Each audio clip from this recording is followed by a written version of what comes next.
Asian cultural association के प्रबंध हेठ लाहौर आर्ट्स कौंसल विच एजुकेशन एक्सपो ते अवार्ड शो का इनकाद किया गया, जिहदे विच सहाफत ते फनून लतीफा नाल ताल्लुक रखने वाले वड्डे वड्डे नामां दे नाल नाल chairman Punjabi media group Mudassar Iqbal Bhatt होरां ने भी खसूसी तौर पर शिरकत की। इस तकरीब विच जिंदगी के मुख्तलिफ शोबियां विच नुमाया कारकरदगी दिखाने वालियां नूं अवार्ड देने दे नाल नाल नामवर गुलकार आरफ लोहार ने भी अपने फन का मुजाहरा पेश किया।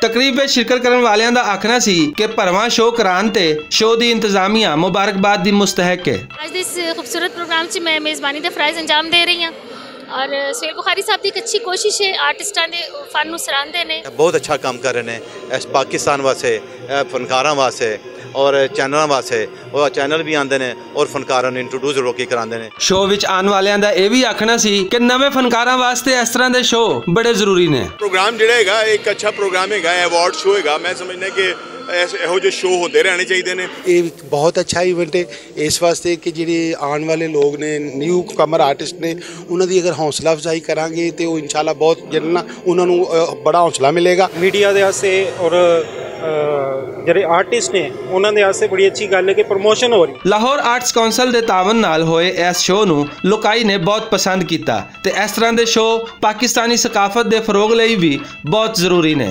सकाफत उत्ते मबनी सी प्रोग्राम जिहड़ा कि अवार्ड ते शाह जी बड़ा अच्छा काम करते हैं, सारा साल ये वर्क करते हैं और फिर बाद च इनकरेज करने वास्ते आर्टिस्टां नूं मदू करते हैं। साथी रिपोर्टर नदीम खान पट्टी ते कैमरामैन जिशान दे नाल असगर अली, भुलेखा टीवी, लाहौर।